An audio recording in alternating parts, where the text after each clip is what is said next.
The meeting will begin in 30 seconds. If you wish to speak during the public comment,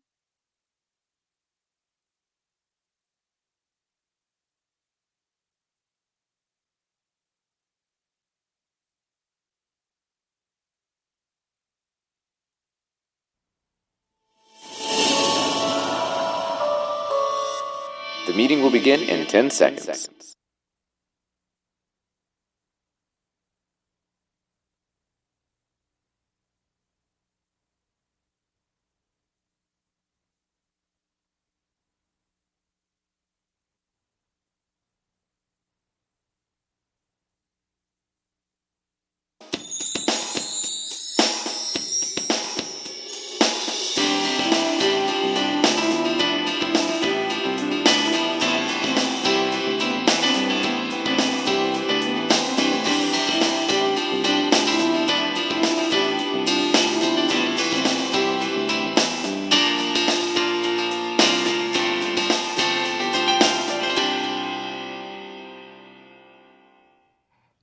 Good evening. I'd like to welcome everyone to the Pitt County Planning Board meeting for August.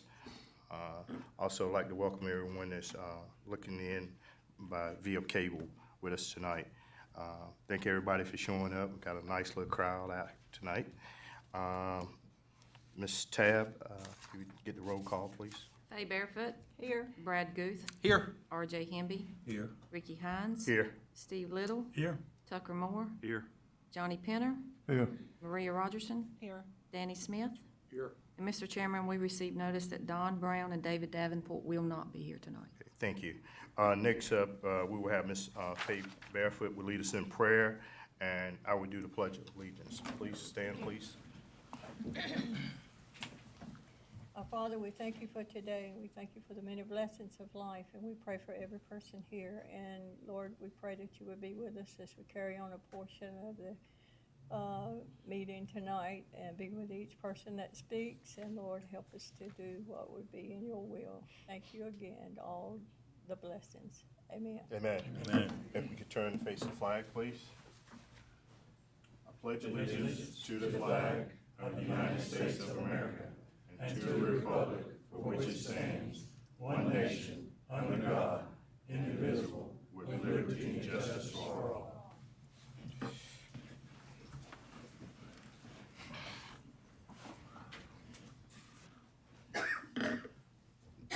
Next up, could we have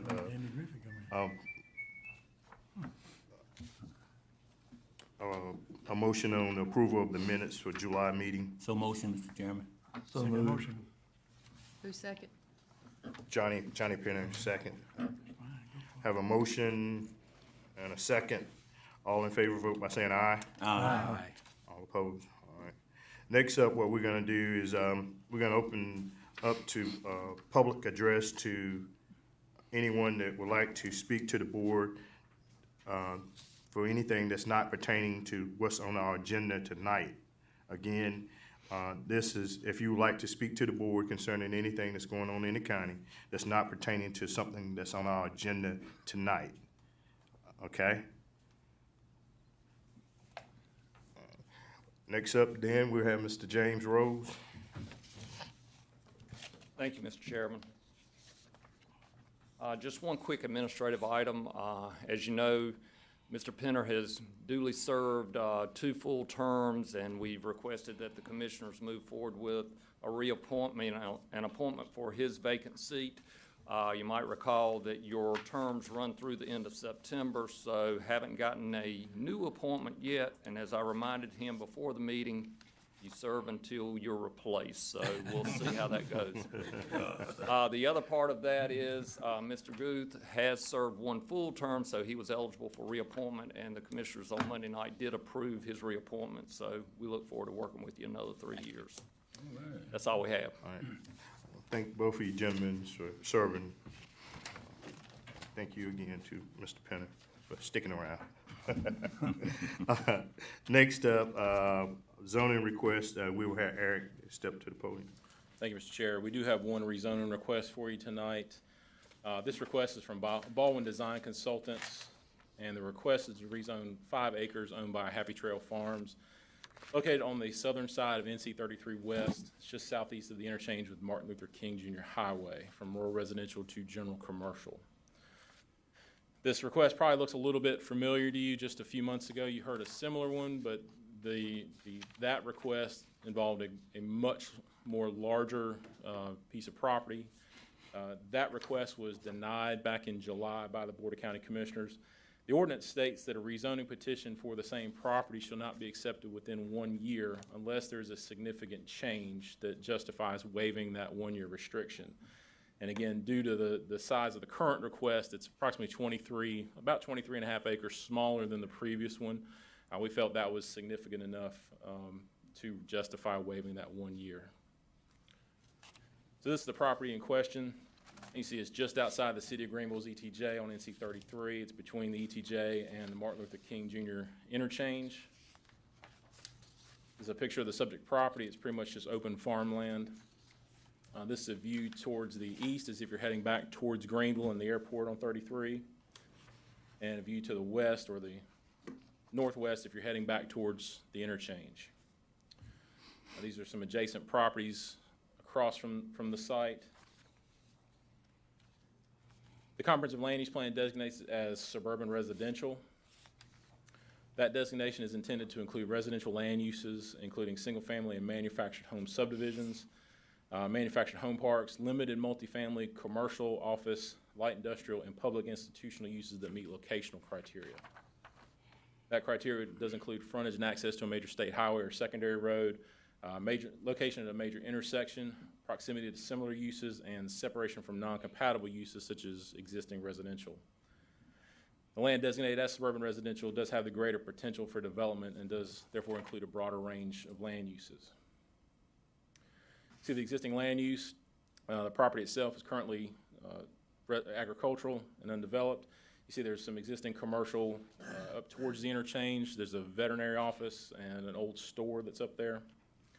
And pretty much everything around it in the city's ETJ is also residential. County zoning shows that the property is rural residential currently. There's an existing general commercial. Again, that's the vet's office that's located up towards the interchange. The GC district is intended to accommodate a range of retail, service, office, limited wholesale, and moderate density multifamily in those areas that have access to major thoroughfares and the utilities to support that type of development. We do find that this request is consistent with the land use plan. Again, this is our biggest problem with the initial request was the size of it, 28 acres, as well as the fact that there was no real separation from the adjacent residential properties. This does provide that separation. It's a much smaller request, and also it's further out away from the floodplain, which is located at the western end of the property as well. So we find it's consistent with the land use plan, given that location along 33 near the interchange, the close proximity of the existing commercial zone property, and spatial separation from surrounding residential land uses. I also find that the request is reasonable and in the public interest, given that it provides that spatial separation from the surrounding land uses and is as close as possible to that interchange without encroaching into that flood hazard area. The staff does recommend approval of the request. At this time, I'd like to take public comments, after which the board will make a recommendation to the Board of County Commissioners, and they're scheduled to hold a public hearing on September 23rd. Okay. Okay, before we open up the public comment section, I'd just like to read something so that everybody can know what's going on. Each citizen shall be allowed 3 minutes for his or her presentation, unless the board consistently grant a greater amount of time. A speaker representing a group or individual may be allowed 5 minutes for his or her presentation, and all citizens are expected to follow the proper decorum, okay? So with that being said, the public hearing is now open, and when you step up, please state your name and your address. And Ms. Tab will let you know about your time. I think everyone signed up as individuals, not as one group leader. I have Lisa Tyson. Okay. You step over to the podium, please.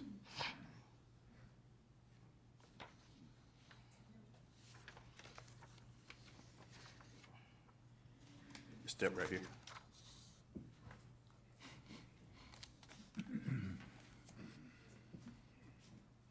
Good afternoon. I am Lisa Tyson, and my address is 1310 Staten House Road. I'm speaking on behalf of my son and daughter-in-law, soon to be, Shannon Carmen. They're actually the owners of the land that's in question. It's 2011 North Carolina Highway 33. So I don't know if I should be speaking or not, but anyway, we have been here, this is our third trip here, and I was just wondering how many times, you know, the request can be made for rezoning, before, you know, since it's been declined 3 times. So we're just wondering how many more times we will have to be here for this same request, rezoning. So that's my question. How many times will we have to come back for the same request after it's been denied 3 times? Thank you. Yes, ma'am. Anybody have any questions for her? Okay.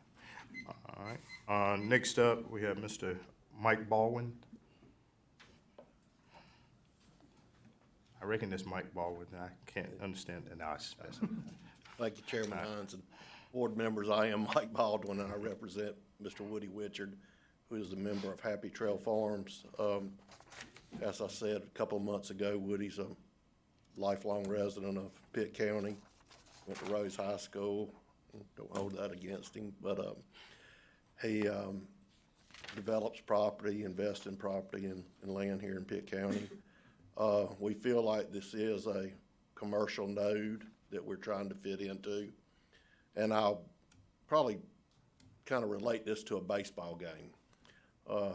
When we came up here before, it was like a guy who just got drafted and wanted to go there and hit a grand slam.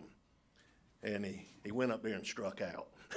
He struck out at this level, and he struck out at the commissioner's level that Ms. Tyson referred to. So we decided it might be better to listen to James and Eric, and let's lay down a bunt and get to first base and see if what we think's gonna happen out there happens. Because we think there is a need for some commercial to keep at that commercial node of the bypass in 33 to keep people from having to go all the way into Memorial Drive.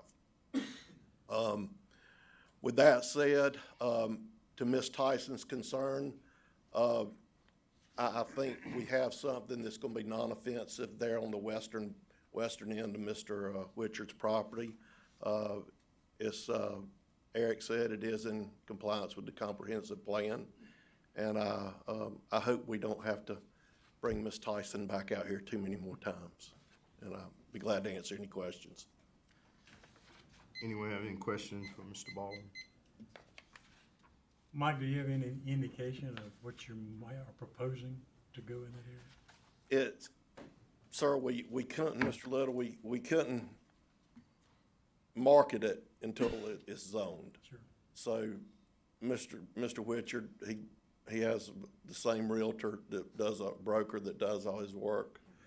You know, if I was to have to guess, I've heard needs for auto parts, things like that. I've heard needs for a dollar type store, something like that. That's what I think you'll end up seeing there. Thank you, sir. Anyone else have any questions? I do, Ricky. Okay.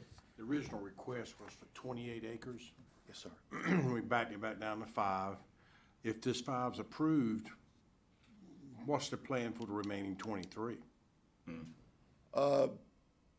Well, when in the commissioners meeting, there was conversation that does really that much, is there a need for that much? And so this is kind of the litmus test. I think this board, as well as the commissioners, is gonna have obviously gonna have a hold of another request. But if not, you know, it's residential area. So Mr. Witchard owns the whole farm, so I would expect he would either develop it himself or sell it to a developer. Okay. Any more questions? Okay. Thank you, Mr. Baldwin. Thank y'all. Is anyone else that didn't get a chance to sign up, would like to speak now? If not, I can say the public hearing is now closed. And I just want to remind the board too that the discussion of the types of use that could be out there, this is just a general rezoning request. So if it's ultimately approved, anything that's permitted under general commercial could be allowed. So it wouldn't necessarily be retail. It could be other types of commercial uses. My question, so you're saying we want to move this from residential to general commercial? Yes, Change sir, it? that is the request. Eric? Yeah. Wow. Anybody else? Any other questions? All right, what is the pleasure of the board? Motion to approve. Got a motion and a second? Who was And the a- second? The second is Steve. And a motion and a second to approve the request. We'll vote by show of hands. All in favor? All opposed? Motion carried. Thank you, Mr. Thank you.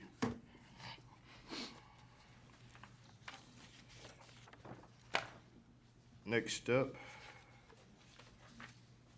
we have a zoning ordinance amendment, and that's Eric again. Yes, sir. We do have several zoning ordinance amendments, and in front of you tonight, you also have a revised summary sheet. We provided a summary in your packet, but you've got a revised one in front of you.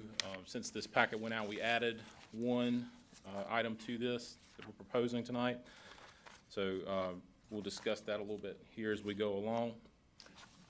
We are proposing several amendments for the following purposes. First is some amendments to implement the Southwest Bypass Land Use Plan. Second is to consolidate conditional and special uses into a single permit that would be a special use permit heard by the Board of Adjustment. Third is to amend the submittal requirements for conditional district rezonings. The fourth item would be to amend special purpose lots to allow male cluster box units, and we'll kind of discuss that in just a minute. 5 is to correct some numbering and typographical errors in one of the sections that we discovered. And then the 6th that's been added for tonight is to amend section 6 of the ordinance to clarify the front setback requirement, not only for state-maintained roads, but also to amend the maximum area that a porch can encroach into a front or rear setback. So we'll describe those as we get to them as well. These amendments are proposed to become effective on January 1st, with exception to those last two, number 5 and 6, which we're proposing to become effective immediately. These amendments will be presented according to the following schedule. Tonight is the Planning Board public hearing. We presented these draft amendments to you last month. Tonight will be y'all's public hearing, and then tentatively scheduled a Board of County Commissioners public hearing for September 23rd. So the first item is the implementation of the Southwest Bypass Land Use Plan. And these are proposed to implement recommendations of the plan, including cluster development regulations, creation of an overlay district for the Rinston Rural Historic Area, creation of an overlay for the Southwest Bypass Corridor, and to add enhanced lighting standards for non-residential uses. So for the cluster development, this amendment would encourage design that minimizes land disturbance. This is to ensure that when land is developed, this is an optional, this isn't required, but to encourage design that minimizes land disturbance by grouping those building lots in certain areas to maximize the protection of natural resources and to encourage open space, to reduce stormwater runoff, and to preserve agricultural character. So this would just be an example. This was a design that was mocked up by our planning consultant, Stewart, out of Raleigh. You see that this would cluster lots together so that you reserve larger tracts of open space on the overall tract. So for instance, for a cluster development, the minimum tract size would be in the RA and RR and R40 would be 25 acres. SR, MFR, minimum tract size would be 10 acres. Open space would require to be a minimum 15% of the total area. And that open space should prioritize sensitive environmental features or significant cultural resources. And then also, again, this is entirely voluntary. This is not required, but the more open space that a developer provides, the greater lot reduction or lot size reduction they would qualify for. So if they were providing 15 to 20% of open space, they would qualify for a 10% lot reduction. 21 to 30% would allow for a 20% reduction, and anything over 30% would allow a 30% reduction in lot size. Larger lots, anything greater than generally an acre, should be clustered along the tree lines and open space areas, and they would have to use shared driveways. Shared driveways would be used for no more than 2 lots, and these types of developments would also require a 50-foot wide landscaping buffer along U.S. or North Carolina highways. The Rinston Rural Historic District overlay we're proposing, this would be to establish to protect historic properties, views, and the agricultural nature of the Rinston area. We've had several public input sessions with stakeholders. We met with a small group on December 14th, and then larger groups on February 27th and August 6th. And based off the input we received from these meetings, we developed a list of permitted uses that are specific to the Rural Historic District. This is the district itself that you see. It's highlighted in yellow. It's generally along NC 903 between Cali Stokes Road and Frog Level Road generally. The NC 11 bypass you see cuts through part of it. It also includes parts of Abbott Farm Road. Some of the development requirements that we're proposing tonight, minimum lot size for residential lots if this was a new subdivision development going into the Rinston district. We're proposing 60,000 square feet for minimum lot size. The current lot size requirement for the RR and RA, which is what comprises this district, is currently 25 or 30,000 square feet. A minimum lot width of 175 feet, which would increase from the current 100. Front setback of 100 feet, which increases from the current of 30 or 40 feet. And side or rear setback of 30 feet, which would increase from the current 10. For major subdivisions going in, we require a minimum of 10% open space. Again, just like with the cluster development, prioritizing those open space areas to include those sensitive environmental areas or significant cultural resources. And then would provide also a 50-foot wide undisturbed buffer along US or NC highways. We require certain non-residential design standards. Again, the intent is to preserve the character of the area. So I think one of the things that we heard a lot of in terms of the public input was that they don't want metal buildings out there. They don't want things that just look inconsistent with the area. So there would be building and facade appearance standards, fencing and buffering requirements, and parking lots would be required to be oriented behind or to the side of the building. And we require full cutoff lighting fixtures. So that means as the lights, as they shine down, they wouldn't be allowed to shine on either upward or onto adjacent properties.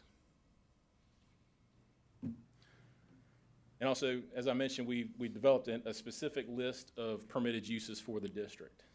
The Southwest Bypass Plan encourages context-sensitive growth and development that does not impinge on historic farms and existing residences. So those limited non-residential land uses that we would be allowing would be permitted on a case-by-case basis as special use permits that would be approved by the Board of Adjustment. And just some background too to kind of give some insight into Rinston. Since 2005, there have only been 14 building permits issued. Only 4 of those were for site-built homes. The rest were mainly for additions and renovations or accessory buildings.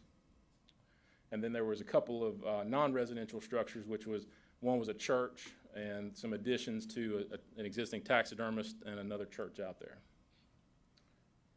There's only been 1 subdivision in that time. It was a 6-lot subdivision called Abbott Road Subdivision. The average lot size at that time was 1.25 acres. And there have only been 3 manufactured home setup permits issued. Those were all replacements for existing homes. We're proposing also an overlay district for the Southwest Bypass Highway Corridor, and that's to provide enhanced landscaping and viewshed protection, development standards, and access control measures. And that includes the existing or proposed right-of-way of the bypass and interchanges in all lands within 1,000 feet in depth on either side of the right-of-way. So you see highlighted in yellow there, that is the actual corridor itself. So the overlay would encompass those areas 1,000 feet on either side, between the ETJ of Greenville down to the ETJ of Aden. These requirements would require a 75-foot wide landscape buffer yard adjacent to the right-of-way, and that would be for new development. So as properties are developed, they're required to establish a buffer or use whatever existing vegetation they may have there already.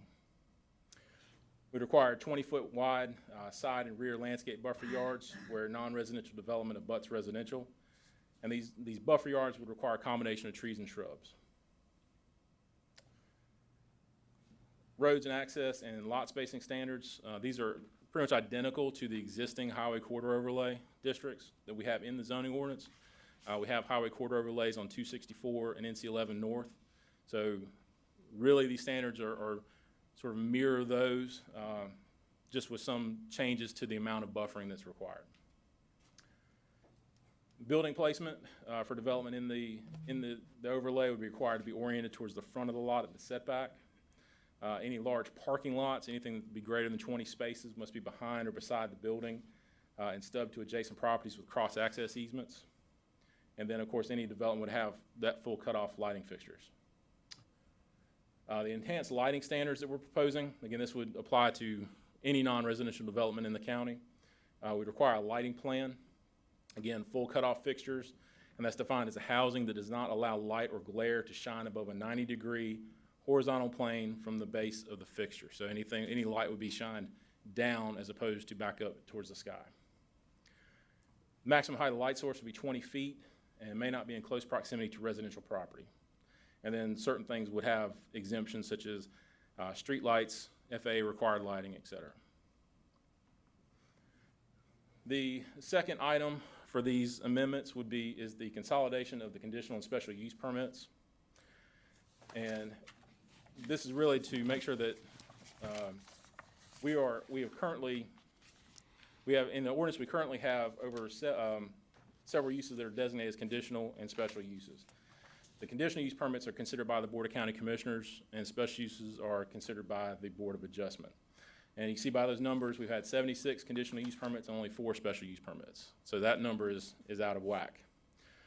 So really, we feel like both uses or both types of permits are quasi-judicial permits, and they would be required to follow quasi-judicial procedures. And the Board of Adjustment has been trained in those and is more qualified to hear those than really the county commissioners are. But this is a list of the conditional use permits and the special use permits. Conditional use permits generally include mining, group care, halfway houses, daycares, et cetera. The ones we hear the most are typically the mining permits and daycares. Special use permits, homeless shelters, manufactured home parks, multifamily dwellings, shooting ranges, and the majority of the ones that the Board of Adjustment has heard have been shooting ranges. So again, both types of these permits require a public hearing using quasi-judicial procedures. So any decision has to be based on factual evidence and testimony. The Board of Adjustment is also responsible for issuing variances and hearing appeals by the zoning administrator. And again, we conduct an annual training with the board to keep them abreast of those procedures. So because of that training and the lack of the requests, we believe that the Board of Adjustment should consider all quasi-judicial requests. And so these amendments would delete the language regarding the conditional uses and would change the existing uses to special uses, granting that authority to the Board of Adjustment. The third item is to amend Section 14G, Conditional Zoning Districts, subsections 4, 5, 7, and 10. And this would amend the submittal requirements for conditional district rezonings to require a conceptual sketch plan rather than a detailed site plan. And what this would do is allow anybody that's applying for a conditional rezoning to obtain that approval for their development prior to spending the professional fees on getting a site plan approved. So this would change to say, it would just take, well, this is some language for says unless more restrictive regulations or conditions are specifically proposed by the applicant as part of the conditional zoning or plan development approval process.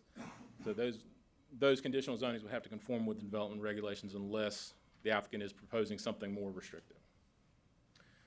And then, of course, the language would change anything that references the site plan in that section to sketch plan.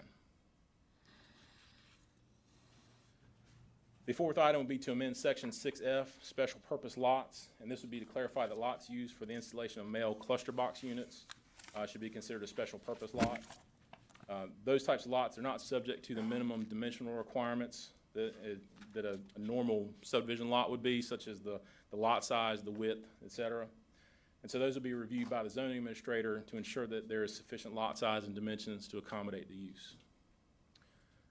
So this specifically adds male cluster box units to that, which also includes things like family or church cemeteries, sewer lift stations, similar utility uses. The fifth item is to amend section 13B under variances and board action on appeals and variances. This would be to correct numbering and typographic errors. There are 5 criteria that the board has to consider prior to granting a variance, and the numbering is incorrect, and 13F states that there are 6 criteria. So the numbering there, it would change it from a Roman numeral 7 to a 5, and would change it from 6 to 5. And then the 6th item that we're adding tonight, this is proposed to clarify the front setback requirement for state-maintained roads and to amend the maximum area a porch can encroach into a front or rear setback.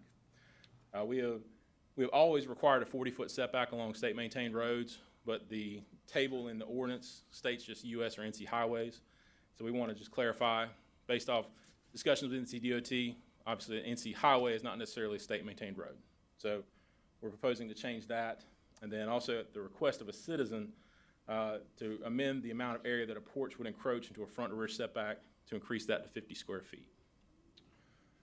So this is the table 6-1, table of density and dimensional requirements. Again, just note the state-maintained roads would be included under that front 40-foot setback. With a D, we'll add note D to that table. It will say that it excludes interior subdivision roads that are also state-maintained.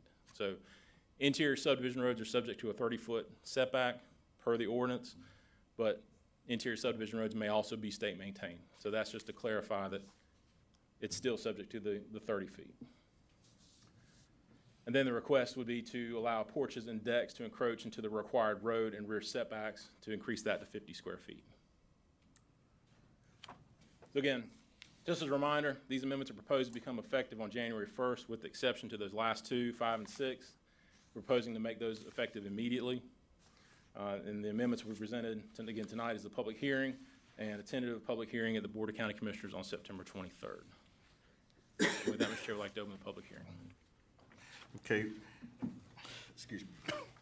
Going to open it up for public hearing again. Remember, have 3 minutes to speak unless you have someone that's going to speak it for a group. First up, we have Edward Savage.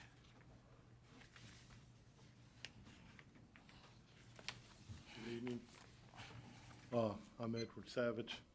I have some property out on 903, and I am asking you all tonight, after what I've seen, I've been able to attend 3 of the prior meetings, and with as big as the Princeton community is, we've never had more than 12 people on a combined meeting each night. The one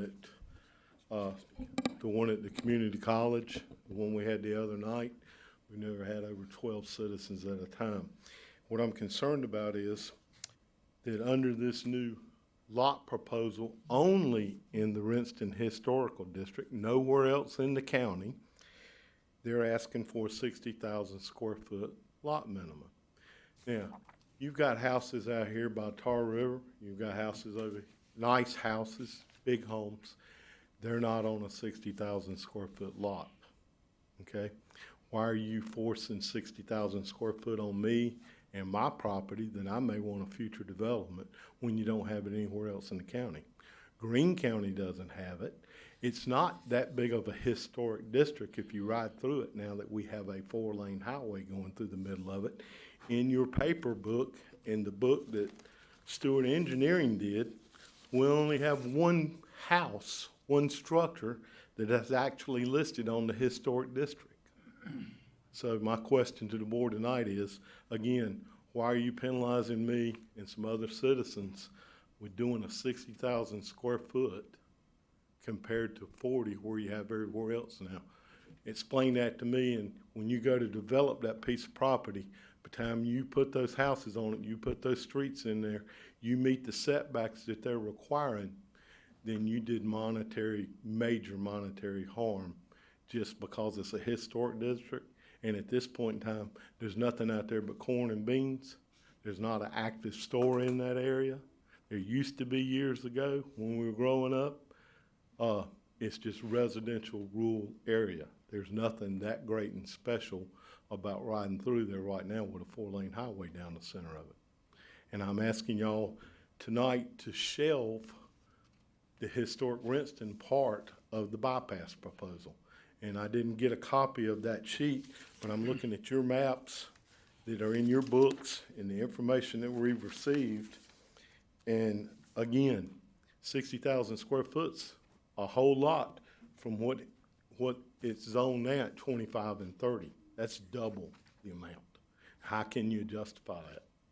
Somebody please answer my question. Anybody have any questions for Mr. Savage? I guess my question to you would be, what would be your compromise if you thought? I would like to stay with the R40, which we have over by the river, okay, which is 40,000 square feet, okay? That brings us up from 25 to 30. That does put restrictions on that area. I agree with the business restrictions that Stewart Engineering came up with. I think the majority of the people that attended the meetings wanted those restrictions. They were happy to see those restrictions. We don't want a dollar store out there. We don't want a family dollar store, because as soon as they can buy a piece of property that's cheap, that's what's gonna happen. Just as in the prior presentation, the first thing the man said was auto parts and no dollar store, okay? And we don't want that in that Rinston area, okay? So we agree with a lot of the proposals. I just agree with, you're gonna double me on my acreage on putting a house on it, okay? And why? Somebody's got to tell me why. We don't have a watershed out there. We don't have a floodplain out there. So somebody tell me how you can justify that just for that one little strip of 903. Appreciate There's that. nothing but corns and beans planted out there right now. Okay. Anyone else have any questions, Mr. Savage? We thank you for your input, Mr. Savage. Thank you for the opportunity. Yes, sir. Next up, we have Charles, is it Charles Wilkinson?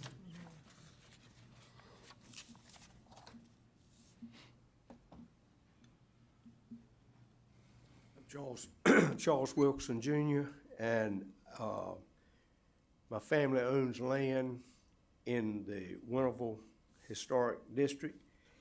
I don't know how many acres comprise that district. Does anybody here know that? Mr. Rhodes, do you know? All right. It's, I think under the district's about 17 to 1,800 acres, somewhere around there. How many? Say it again. About 17 or 1,800 acres. 1,800 acres. I've just dealt with Piedmont Natural Gas, which has got an easement across our farm, which definitely affects how we can utilize this for future development. And to put restrictions that you can't have a lot less than 1.5 acres, and the other restrictions on that, the setbacks, our property will be just half or more of it will be unusable for any future development. And as Mr. Savage said, there's nowhere else in Pitt County that has any kind of restrictions like this. And I'm very much opposed to the restrictions on the size of the property, the setbacks, and the things that I have read in this information that I printed out today. after the gas line comes, it restricts what we can do with it, and then to have these restrictions placed on it, we got land that future development is just not gonna be very easy to do. Okay. All right. Thank you, Mr. And Wilkerson. I agree, we don't want haphazard things done, in any part of our county. But, we can't just stifle the whole use of that property. Okay. And you say you got 1,700 to 1,800 acres. We've got a little over 100 acres of that that is being affected by this. Thank you. Thank you. Any questions for Mr. Wilkinson? Okay, next we have, Jeff Majette. Is it Jeff Majette?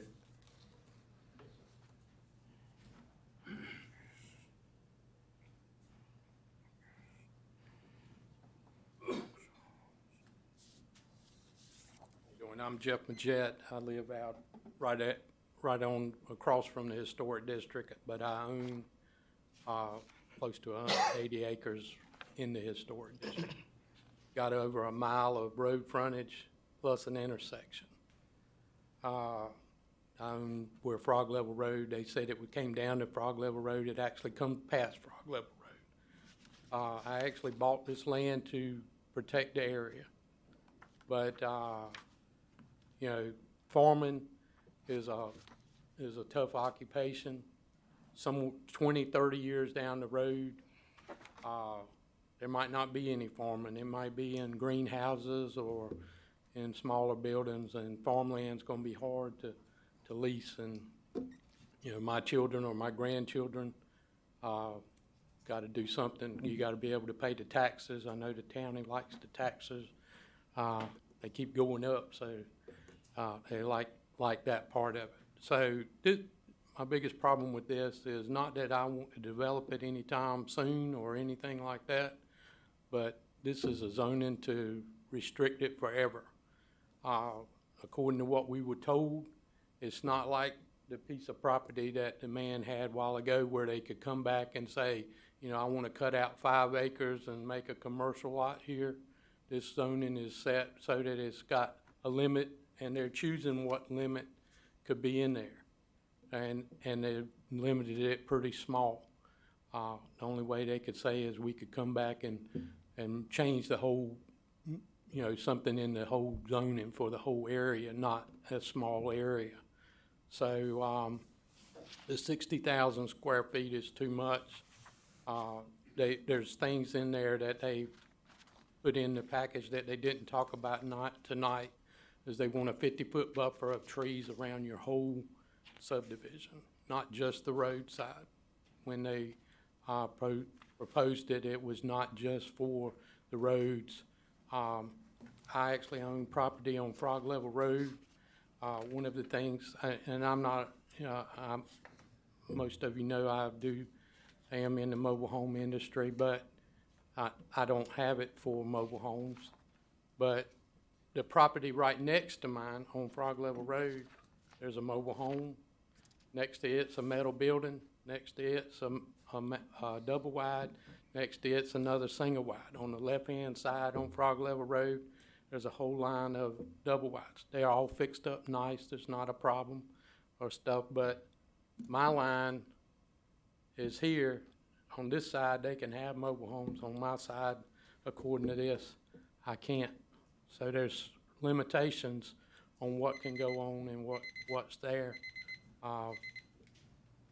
There's a lot of people that didn't go to the meetings, did not think that this kind of, they wanted to protect the area, but they did not think that this kind of restrictions were going to come out of this.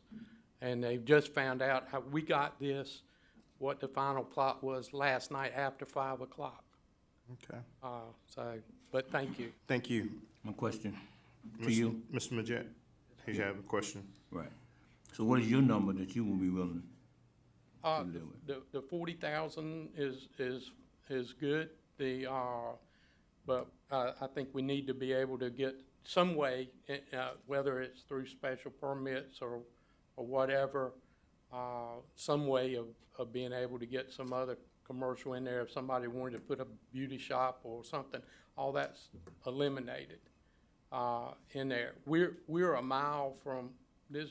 My property is less than a mile from the Winnable area where it's annexed in, and we're less than a mile from the sewer. Like I said, I have no intentions on, but somewhere down the road, you know, we're talking about a long time. So this is not just for the day. This is not something that we're trying to do today. We all want it to be a pretty area.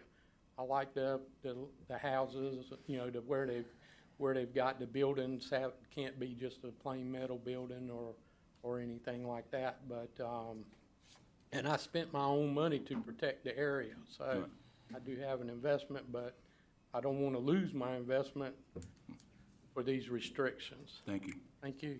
Sir, I have one question, please, Mr. Majette. Just for clarification, when you're saying your property's impacted on frog level, is that part of the 1,000-foot corridor for the southwest bypass, or is that actually in the Rinston? This is part of the Rinston Historic. Okay, so it extends out. I have both sides of Frog Level Road. Okay. And part of 903, I have both sides, and then another part of 903, I just have one side. Okay, thank you. Any more questions? Thank you, Mr. Majette. Next up, we have Cleve. Cleaver?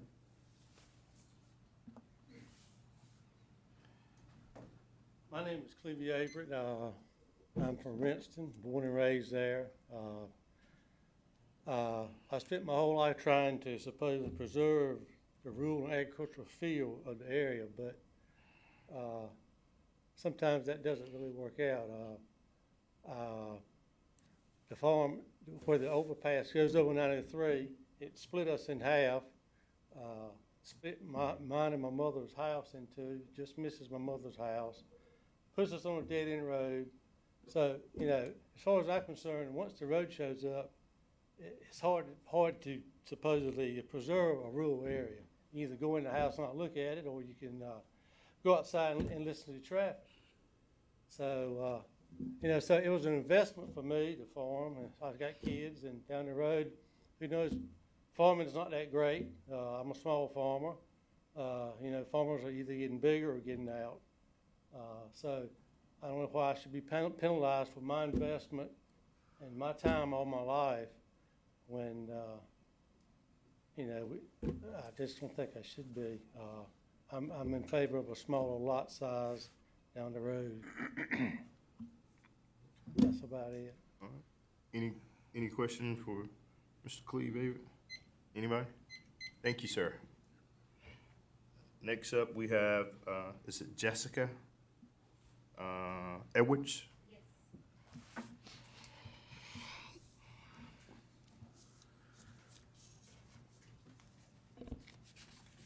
Hi, I'm Jessica Edwards. I live at 3738 NC 903 South.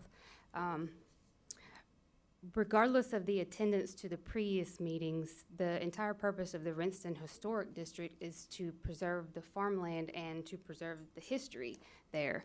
I'm a fourth generation that lives in the house that's been there. I live directly across from the house that was spoke of that is the Rinston Historic District.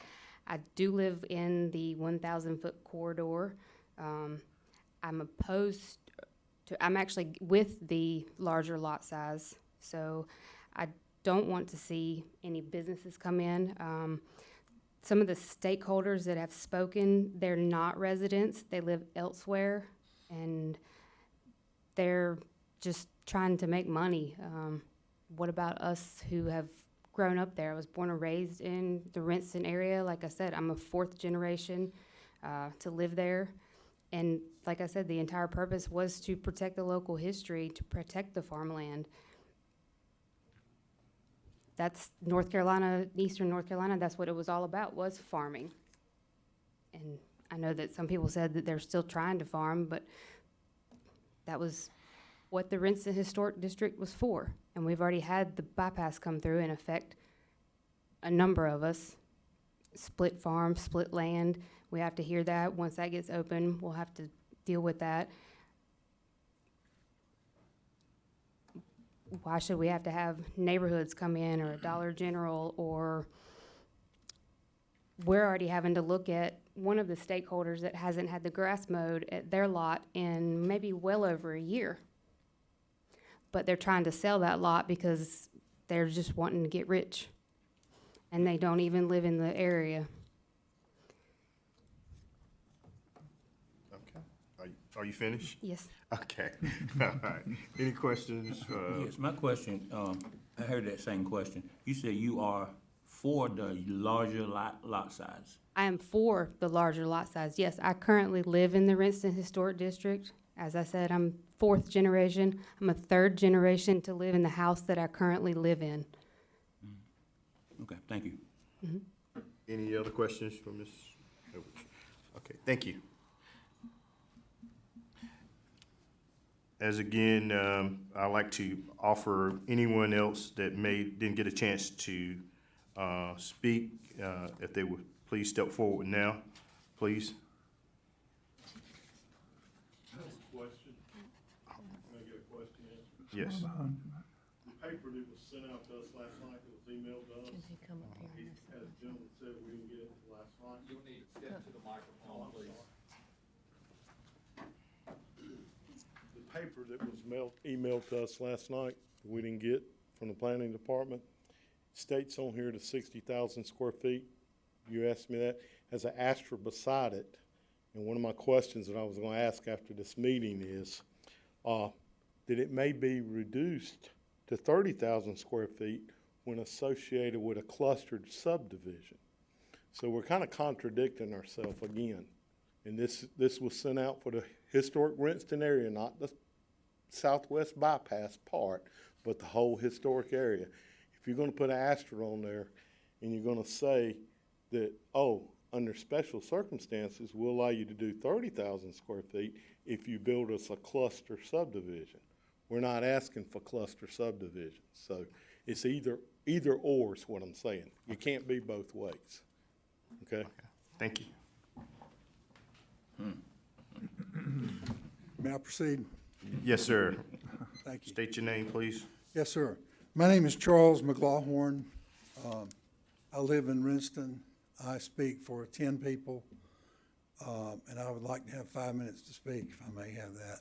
Is that all right, Mr. Chairman? Yes, sir. I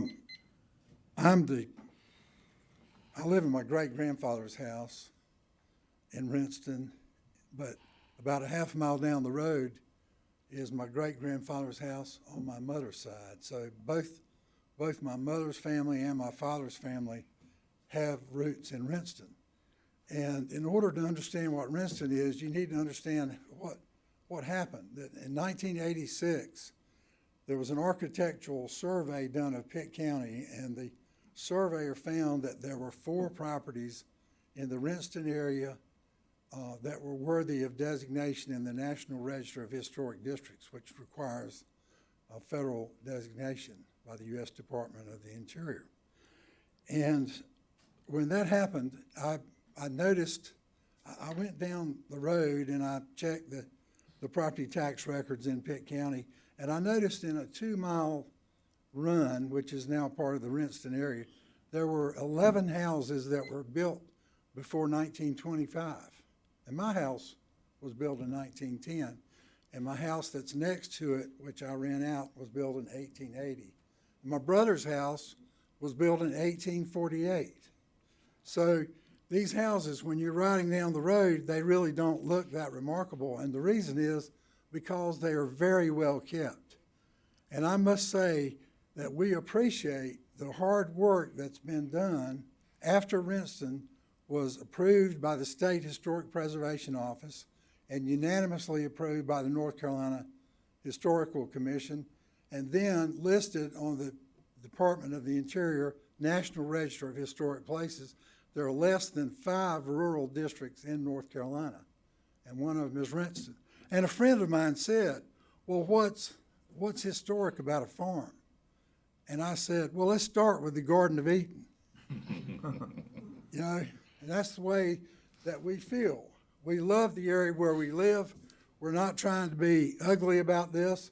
We want to have an area that will always be nice. It'll always be recognized as agricultural, but we do not object to residential development as long as it's consistent. Now, I thoroughly agree with all of the dimension requirements, and I appreciate the hard work that Eric Gooby and James Rhodes put into this, and you can see the evidence of that work.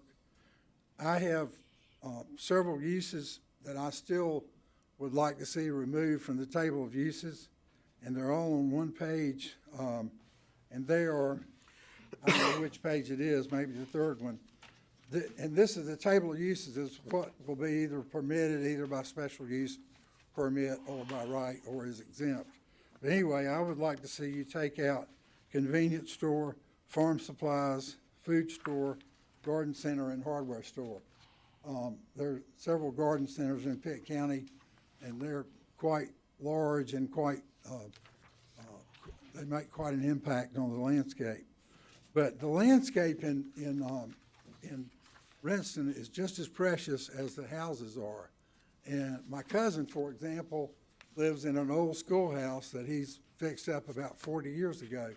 And years ago, there was an African-American school and a white school in Renton. And my cousin lives in the white schoolhouse. The African-American one burned down. There's an African-American church and a white church. There used to be a post office at the turn of the century. So many of these things are gone, but I ask you to not let everything be gone.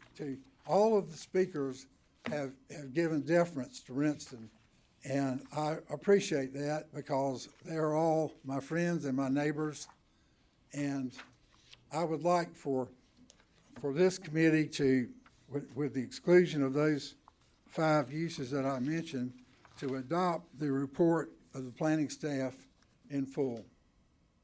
And I'll be glad to answer anything. Anyone have any questions? Yeah, my question will be the same. What's your number that you would live with? As far as lot size? Right. 60,000 You want square feet. So you want to go what the planning staff recommends. 60,000. And, if you sell, we don't have to have 8 lots to an acre. You know what I'm saying? You can sell a lot of 60,000 square feet more than you can one of 40,000 square feet. So I question the argument that there would be a loss in economic value by larger lots because it makes the area nicer. And we all want nice areas in Pitt County. And I'm going to tell you, all the river towns in eastern North Carolina are really nice, aren't they? There's Bath and Edenton and New Bern and Washington, and there's one that's not, and it's the one we're in right now. You know why? Because all the historic property practically was torn down.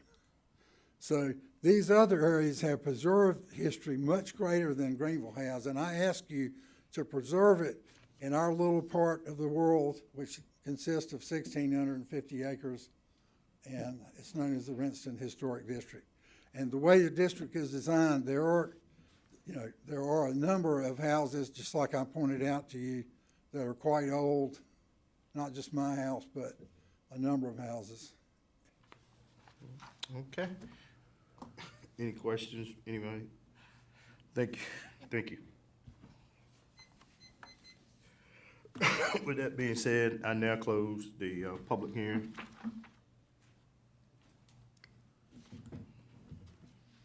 I had a question for Eric. Yes, sir. I mean, could you give us just a background on where you arrived at the 60,000 square foot in that historic district? Well, again, we have a land use plan that was adopted for that area, the Southwest Bypass Land Use Plan. And that recognized the need to preserve Renton as well as other areas in that west of the bypass for agriculture. Renton in particular, because of its designation as on the National Register for Historic Places. So in discussions that we've had with the stakeholders in developing these regulations and also in developing that land use plan, it was determined that larger lot sizes were what was preferred out there. That was what we'd heard all through all through the Southwest Bypass land use plan, everybody wanted larger lot sizes, wanted to preserve the agriculture. And the 60,000, it is greater than what we currently allow in the county, but because of it being Rinston, the historic nature of that area, the larger lot sizes would help preserve that open space, preserve that agricultural feel. Okay. Quick question, were there any other ordinances or regulations that you referred to other historic districts that they've used elsewhere in the state or in the country that you would have referred to getting this 60,000 square foot lot size? Not really. Our consultant in helping to draft this did a lot of research on these types of districts, and this area is really unique, and this type of overlay is really unique. This would be one of the few in the state that has these type of regulations as an overlay for a historic district like this. Specifically with it having its own list of permitted uses. That's a fairly unique thing to have, particularly with an overlay. Typically, you'd have an overlay would impose additional requirements, and then your underlying zoning district, those uses would prevail. But because it's RR, we still heard comments that they wanted more types of development. And again, the plan calls for what they call context-sensitive development, which means that it's development that's appropriate for the area it's in. And so we heard a lot of comments about that there were certain types of uses they wanted to see out there that they thought would be appropriate, not necessarily large intensive uses or uses that have like outdoor storage, that sort of thing, but smaller, more sort of retail-oriented uses that could be supported by that area or could bring some economic benefit to that area, but not necessarily something that would be offensive or overly intensive. So that is where we came up with the having its own list of uses, because the RR wouldn't allow some of that stuff. So, but being in the overlay, those uses would be in there, wouldn't necessarily be allowed in the underlying zoning district elsewhere in the county, but would be allowed there with certain restrictions on the design, the appearance, have to get special use permits, et cetera. So there'd be a little bit higher standard of review and approval on it. Anyone else have any questions for Eric? If not, what is the pleasure of the board?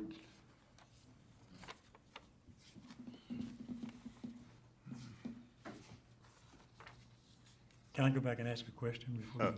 Yes, you can. Okay, just curious, is there a way? Mike, and speak to the mic. And you may have just answered the question, but if we look at the 40,000 square foot, and then at the same time, can we look at the fact of there's some of the restrictions, again, removing some of those, or? Which restrictions? Mr. McGowan mentioned he was opposed to, to having some type retail development come in there or whatever. Mm-hmm. And from what I gathered earlier from the earlier speakers, they're not really going, I don't think, maybe I misheard, but I didn't hear where they were really after bringing any commercial retail business in there, anything like that.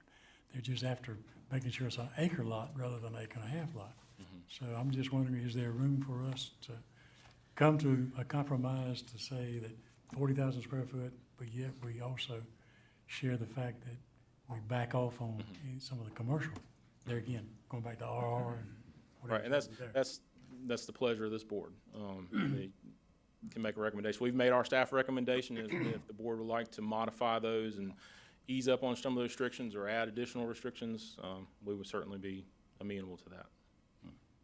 So, Mr. Chairman, I'd like for some of the other board members to at least comment toward that before I actually try to make a motion decision to vote. Okay. Did y'all understand what Mr. Little was saying? Everybody on that end gathered what he was saying? Mr. Chairman, I agree with Mr. Little also.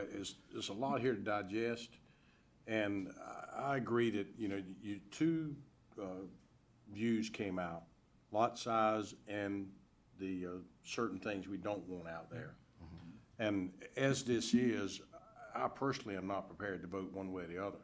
I think it needs a little more work. Mm-hmm. Okay.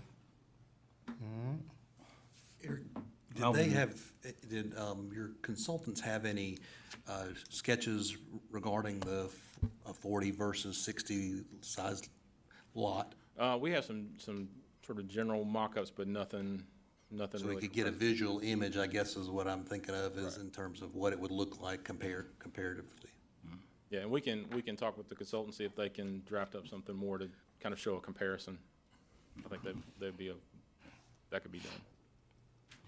Mr. Chairman, I'm of the same mindset about the 40, 50, and 60s.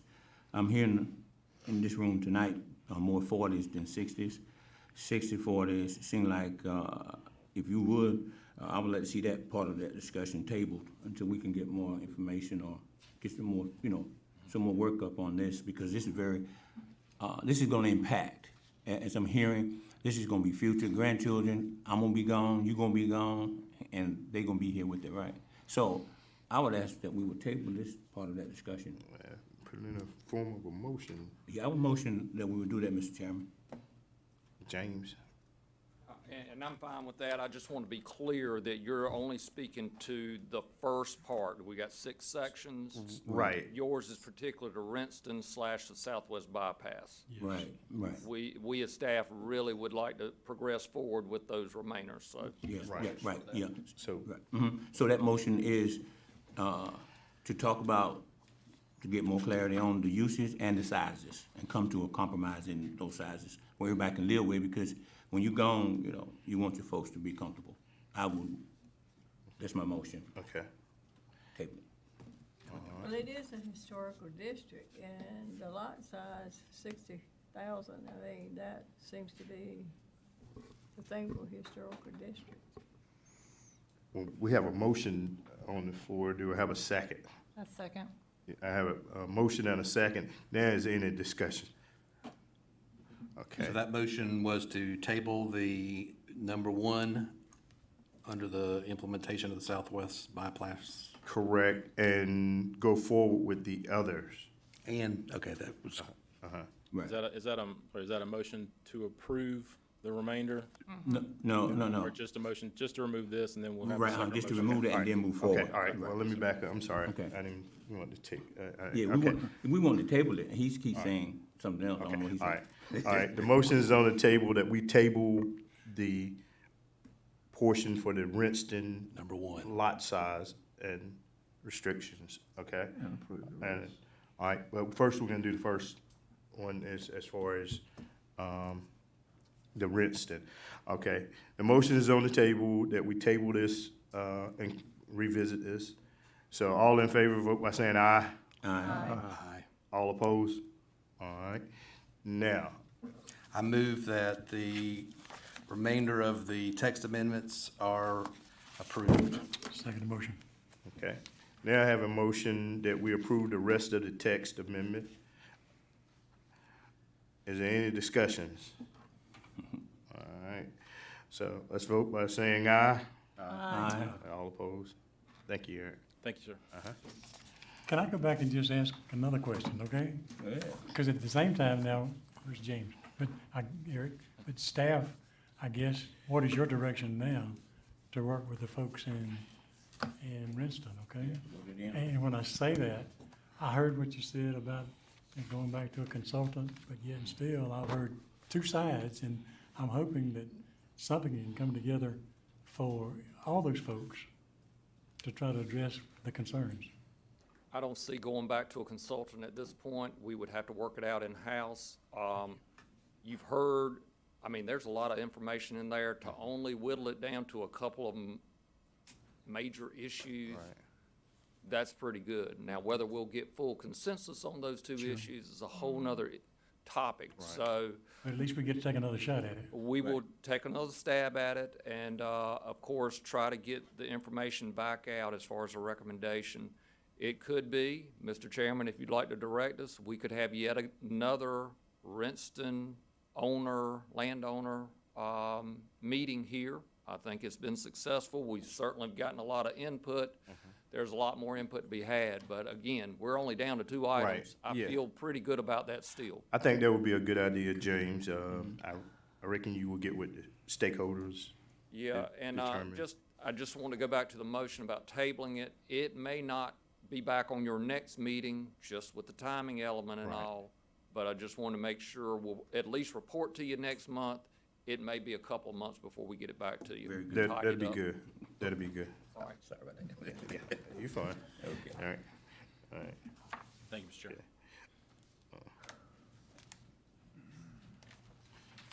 Well, next up is Mr. Mark Nottingham.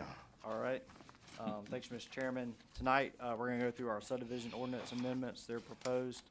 You heard these amendments at your last meeting. We made some edits and tweaks to them based on your comments from that meeting, and also some additional comments we received from staff. Hold for 1 second, Mark. Sure. Let them exit, if you don't mind. I'm sorry. Yeah.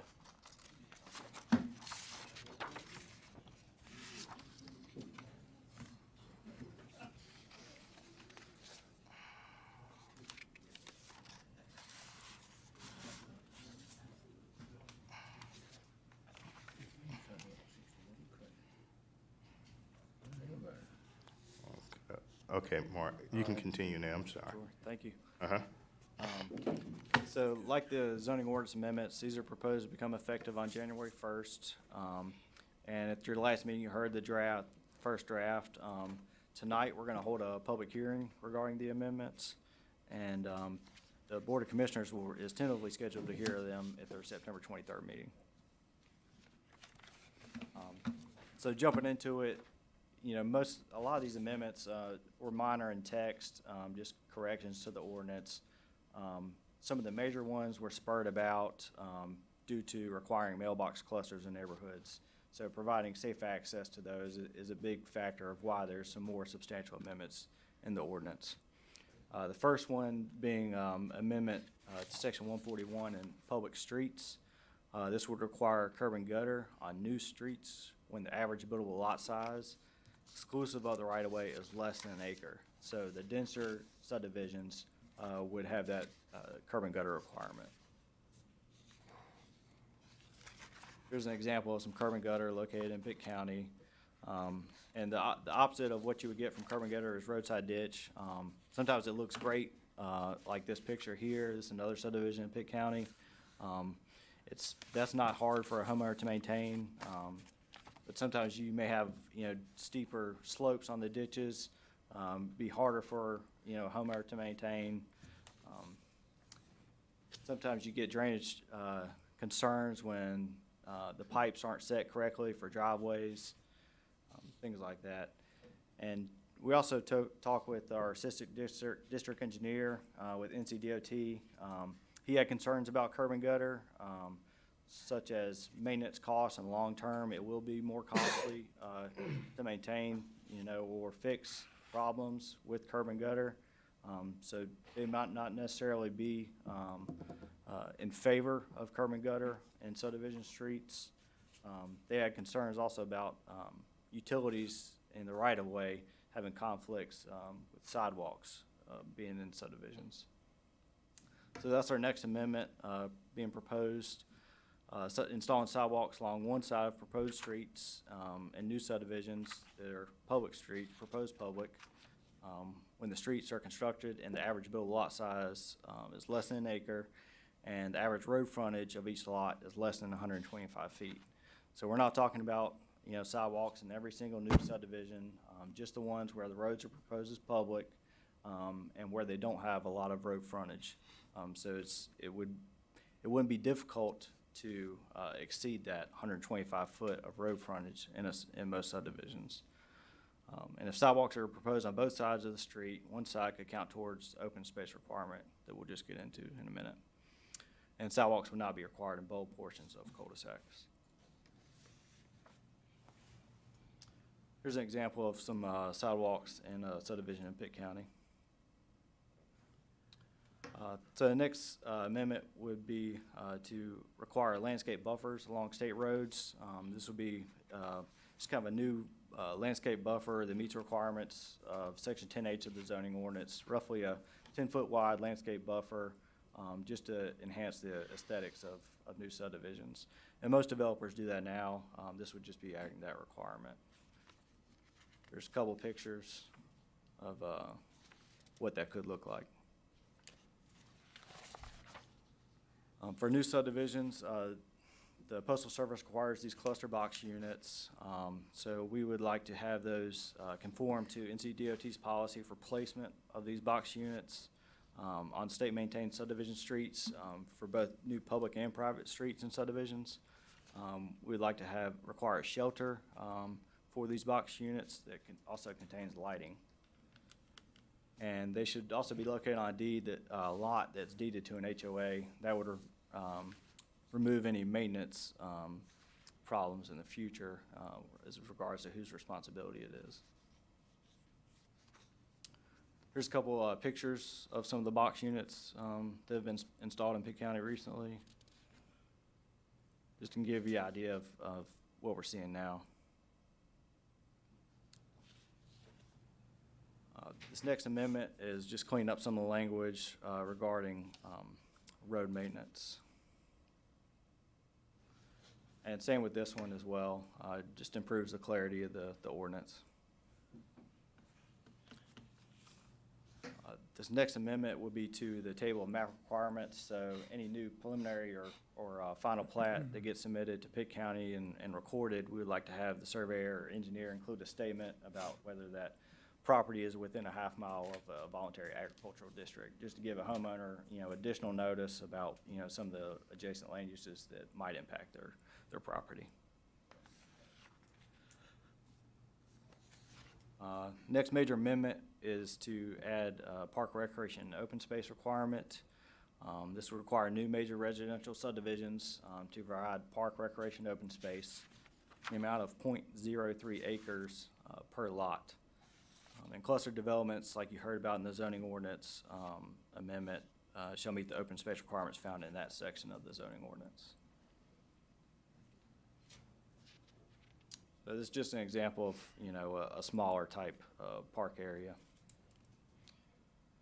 So with that, we're also proposing amendment to the definition for park recreation open space. That way the developer could use, up to 50% of the land that might have sensitive environmental factors on it, so floodplain or wetlands. They could use part of that open space requirement in those areas that, are generally unbuildable anyway.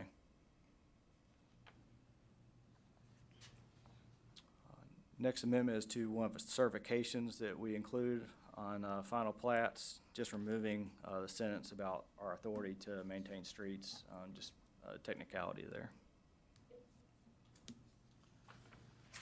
And also on final plats that we record for subdivisions that have street maintenance disclosures, we'd like the owner's name printed as well as their signature. That way if there's, maintenance issues in the future or we're trying to make contact and get the roads adopted by NCDOT, we know exactly who the party is. Not always easy to read their signature. So with that, I'd be happy to answer any questions, or you can open it up for a public hearing, Mr. Chairman. Excuse me. Any questions for Mark before we open it up for public hearing? Anyone? Thank you. I declare the public hearing open. We have Mr. Landon Weaver. Thank you, Mr. Hines. Committee Board. Landon Weaver, 6684 Highway 43 North. Most of those pictures you saw were of our subdivisions, all except one. And you saw where the ditch communities looked good when they were finished with the houses on there. One of them had some water in the ditches during construction. So you might see that. But one of the biggest impacts that these ordinances are going to have is in some of the areas that can't support certain prices on homes. When you get up to a certain price, you may be able to put curb and gutter and sidewalk and storm drain in and afford to absorb that if you're selling a house that's really high. In some of these school districts in certain areas, we've seen trends with folks who are buying houses from us that we see every day, and comments and concerns from them that there are certain price levels that people are at in certain parts of the county. Well, when you start adding up all these requirements for curb and gutter, sidewalk, which automatically kicks you into having to put storm drain in, which is a closed system, that if it's in the right of way, the DOT is going to have to maintain, which is more expensive than cleaning out a ditch. I spoke to some of the folks at Pitt County, and they said, we'd rather just be able to have the ditches. And I think Mark said that there's more complications or more cost later on down the road if they've got to repair pipes, curb and gutter. There may be some conflicts with utilities, different things like that. So we're seeing a huge impact from those on cost. I actually took one of the neighborhoods that Mark had a picture in and ran an analysis on phase one of that. And the cost and increase of the hard development number that we get from our contract was almost 50% more by doing that from this, which is a real figure that hurts the end user. Because we're in business to turn a profit and employ folks and make money just like everybody else has a job. This is our job. So we gotta make money and do it in a responsible, good manner, or we wouldn't have anywhere to go. So there's an impact there, and it's just gonna get to the end user. There are certain places for curb and gutter. I like it, it looks good. And there are some places where we put curb and gutter in the county in certain situations, but you wanna have, in my opinion, the ability and the versatility to do both. Because you may have some things that are impacted, such as stormwater, in certain cases where it's better to go with a ditch section. So there's real cost, there's impacts to the environment potentially because there's more impervious with the curb and gutter and the sidewalk. Because it's just not adding curb and gutter and sidewalk. Your roads have to get better per the NCDOT manuals. So there's a real impact there. So I just like to take the moment to take any questions if you have any, and just express that as a citizen and as a an employee of a company that's been here for 42 since 77, developing, we see it every day. We know what these people want. We know what the county can stand. Okay. So, All right, thank you. Yes, sir. Any questions? Anybody have any questions? No? Yeah, where is that line then that we aim for? I mean, I think the line is you need to offer both. I think Wake County is a great example. That's a really populated county. They still let you do curb and gutter. It's there. We do business in Brunswick County. We're allowed to do it there. Pender County, New Hanover County. There's a ton of counties in this state, in the eastern part of this state, that were really concerned about stormwater. This is doing the opposite, in my opinion. So I think you need to be able to have it just like it is. Because I think if you change it, you're going to take an impact to the housing market. It's going to be bad. It's going to shut some things down in certain areas of the county. I mean, like I said, subdivision I looked at, it met every criteria they had. And I think it's going to be a huge effect on every neighborhood.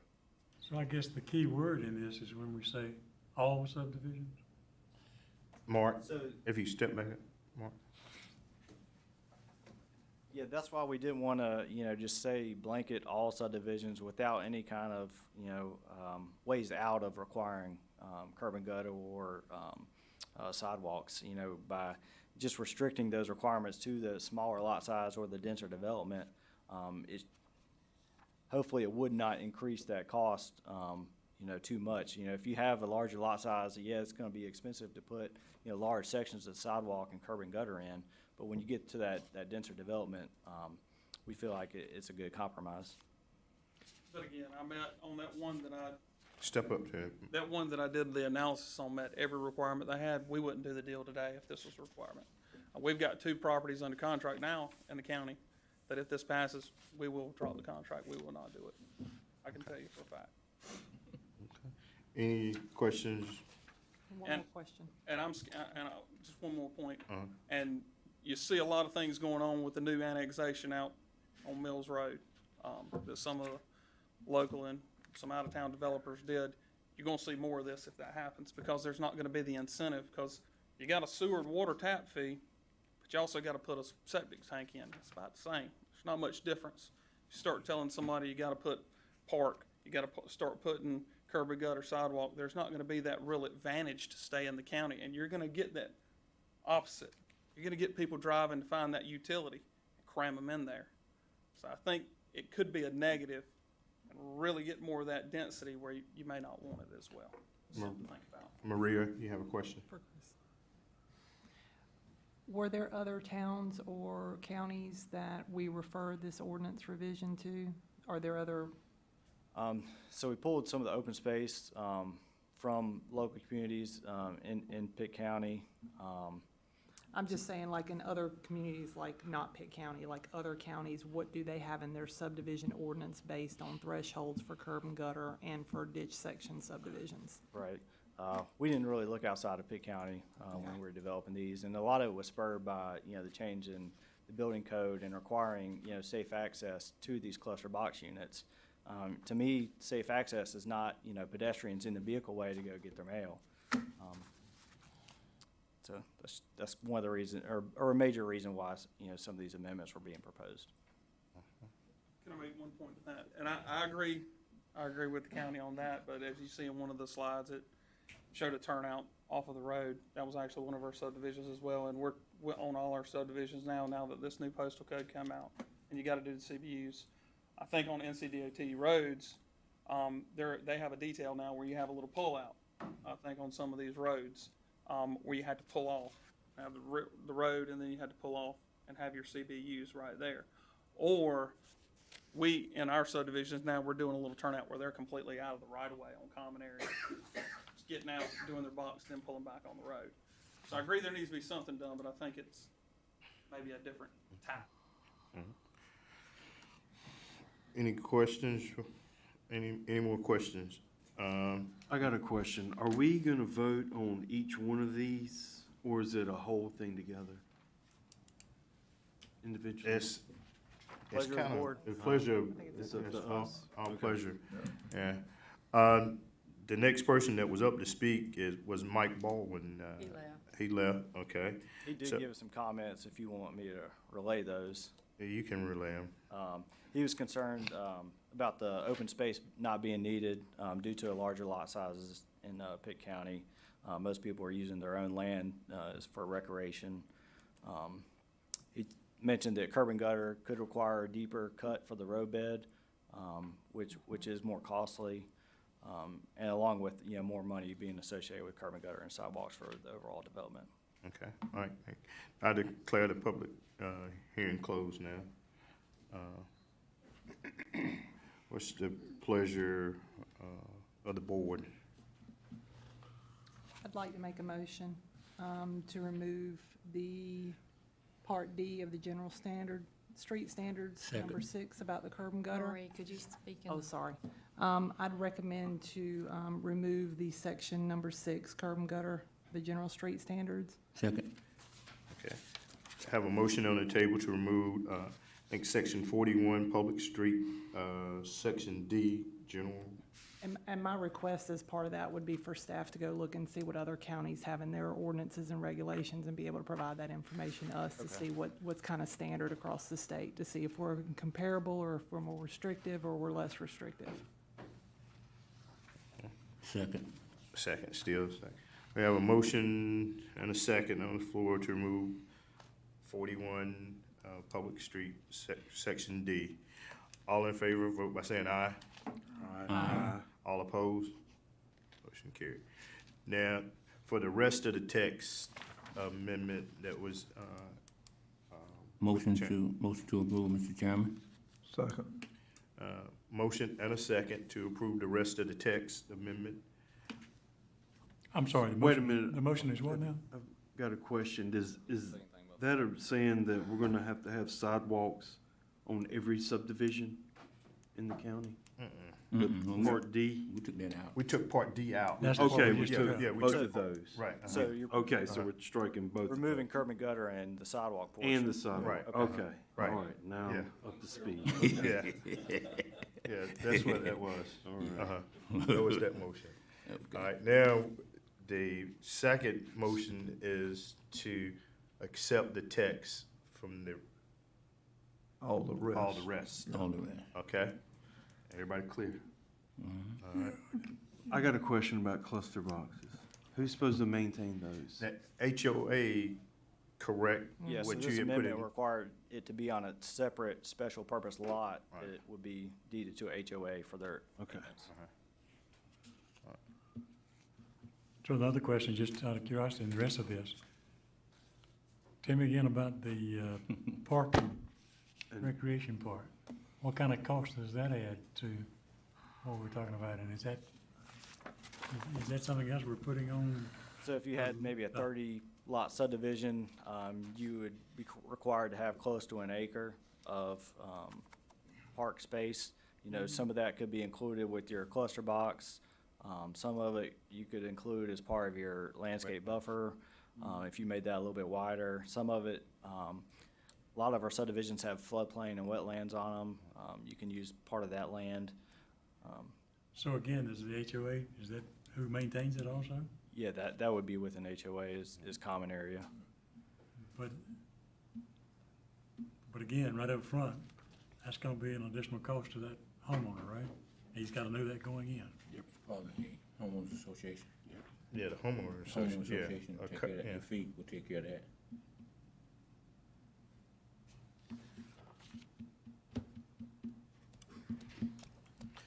Okay. The motion still stand, Mr. Chairman. All right. Call for the And vote. what was that motion again? To approve all The of the remaining, rest of it? the remaining text. The remaining text. So can I call for the vote? All in favor, vote by saying aye. Aye. All opposed? No. Yeah, say it again. No. Opposed, no. Well, let's go back. Yeah. All in favor, vote by raising their hand, please. All right, all opposed? Okay, all right, Thank you. thank you. Motion carried. Motion carried. Mr. James Rose. Is he still here? Writing notes furiously. I Hope know. Tab got all that. Thanks for the recording. Thank you, everyone. A lot of information to go over tonight. We appreciate your patience in going through it. We know, we've been working on some of these changes for a while. We won't ever get full consensus, but I think we've come a long way in some of these sections. Even among staff, we've had some discussions about what should and shouldn't be included. So again, we appreciate your input. We will take forward to the commissioners those things that you have recommended and bring back to you some more information on the other ones that you saw guidance on. With that, just to wrap up real quickly, we do have some items in the back that were for your reading pleasure, our monthly report and so forth, and we did include some information about the recent annexation that was in the county's planning jurisdiction, that now if you go on Opus, you can see it's already included in the city's jurisdiction. So that has been completely annexed, now shows within the city limits. So we welcome any questions, any input. You can always visit us on our website.